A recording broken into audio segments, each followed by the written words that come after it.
Eugene first spotted Kyra at a birthday bash thrown by a mutual friend. They'd gone to university together, though he hadn't paid her much attention back then. A buddy of his had mentioned this stunning girl who'd recently relocated to the capital from a quiet northern town. And the moment Eugene laid eyes on her, he was hooked. She was striking, with flawless curves and eyes the color of a frozen lake. That night, he barely looked away, and when it was time to go, he casually suggested they grab a drink somewhere and keep the conversation flowing. Kyra didn't hesitate. She'd already heard plenty about Eugene from that same friend. Unlike the other guys who came from wealthy families and never really had to lift a finger, Eugene had built his life from the ground up. He worked hard, made good money, and seemed like someone who knew where he was going. Having grown up in a struggling household, Kyra saw a future with him as a golden ticket out of scarcity, and she wasn't about to miss her shot. When she married him, love wasn't exactly front and center in her mind. In fact, she wasn't even sure she felt anything close to it. But she clung to the idea that this marriage would rescue her from chasing jobs that barely paid, from the gnawing fear of not having enough. Eugene was decent, good-looking, sweet, generous, and in time Kyra managed to convince even herself that she'd fallen head over heels for him. 2 years into their marriage, Eugene began bringing up the idea of having a baby. At first, Kyra skillfully dodged the topic. No matter how gently or insistently Eugene pressed, she just didn't get pregnant. But eventually, she caved, and so their little boy came into the world. Eugene named him Elijah and instantly became the kind of dad who lights up at the sight of his child. As for Kyra, she didn't exactly ignore the baby, but her affection was measured. She approached motherhood more like a duty than a passion. Eugene noticed. For a while, he even blamed himself, thinking maybe he'd pushed her into something she wasn't ready for. Still, Kyra worked hard to play the role of the perfect wife. She had no desire to lose Eugene. After all, he was her safety net. She did everything she thought would please him, and in return, enjoyed access to his bank account and almost complete autonomy. Eugene never questioned where she went or who she saw. He trusted her implicitly. She could hit the club or crash at a girlfriend's without ever facing suspicion. His parents weren't thrilled, though they didn't miss a chance to scold him for being too soft. Kyra's first betrayal came not long after Elijah was born. She'd gone out for the first time in ages, hit a party with some friends, and ended up crossing paths with a man twice her age. What began as a flirtation turned into a months-long fling, complete with expensive presents and secret meetings. Eugene remained clueless. It was the older man who eventually pulled the plug. Kyra never did find out why. After him, there were a few others, short-lived affairs that flared up and fizzled just as fast. Then came Nicholas. He was wealthy, successful, and 2 decades older than Kyra. But she couldn't care less about the age gap. In fact, she leaned into it. Nicholas swept her off her feet with lavish dinners, luxury hotel suites, and gifts that sparkled. She didn't even pretend to hide her marriage, and strangely, that didn't seem to bother him either. Eugene started picking up on the changes. Kyra had never been much of a homebody, but lately, her absences were becoming impossible to ignore. "Hey," he said one night as they lay side by side, the lamp casting soft shadows across the bedspread. "Think maybe you could cool it with all the late nights? Starting to feel like I'm a single dad over here." Kyra blinked, realizing she might have pushed things too far. She smiled, apologized, promised to be around more, to focus on their family. And Eugene, still utterly smitten, believed her. He loved her just as fiercely as he had the night he first saw her at that party. And maybe because of that love, or maybe because he didn't want to face the truth, he missed all the signs that Kyra had long since stopped being his. A little time has passed. Kira froze in the doorway. For the first time in a long time, she felt real fear. Not just the nervous thrill she felt while sneaking, but a wild, suffocating fear. Eugene sat silently at the table, holding his phone in one hand, an empty glass in the other, and a still open bottle of whiskey next to it. "How long has this been going on?" he asked, not raising his eyes.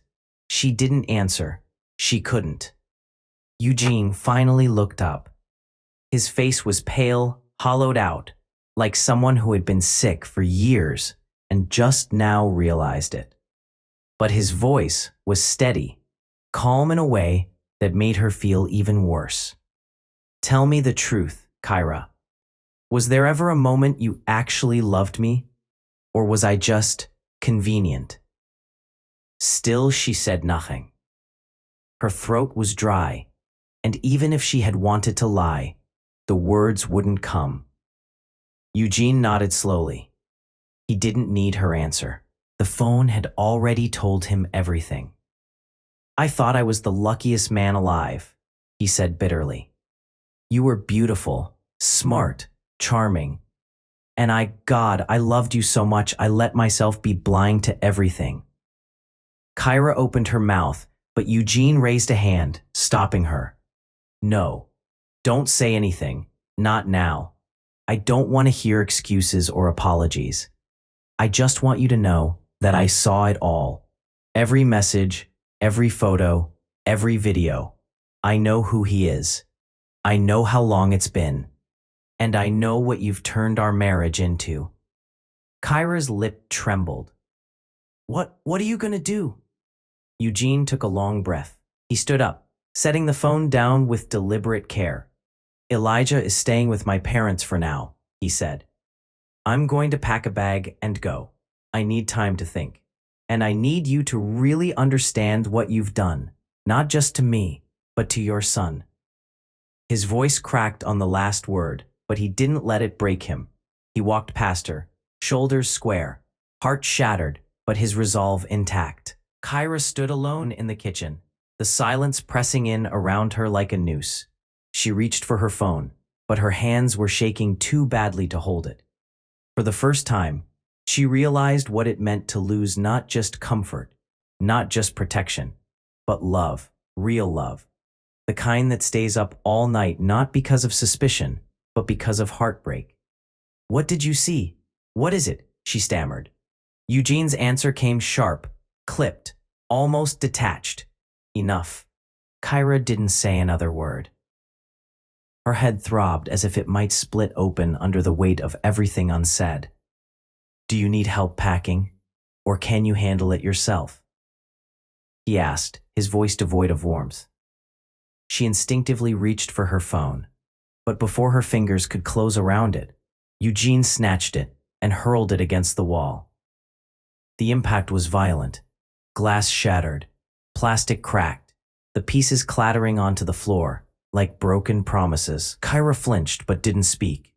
She was angry, sure, more at the inconvenience than the violence, but she kept quiet. She could buy 100 new phones without blinking. The only thing that troubled her was losing contact with Nicholas. Without her phone, she'd be unreachable until she replaced the SIM. She didn't think of Elijah. Not once. Taking her son with her had never been part of the plan. She was more than content to leave him with Eugene and his parents. She'd planned her exit well. The gifts Nicholas had given her, jewelry, cash, and other luxuries, had been quietly secured in her mother's name. She wouldn't be sharing anything in the divorce. There'd be no long fights, no legal back and forth. She walked out with everything she cared about intact. Nicholas, upon hearing she had finally left her family, said nothing meaningful. No offer to move in, no flowers, no promise of a future. Kyra had expected more. She had believed, maybe even longed, for a gesture that never came.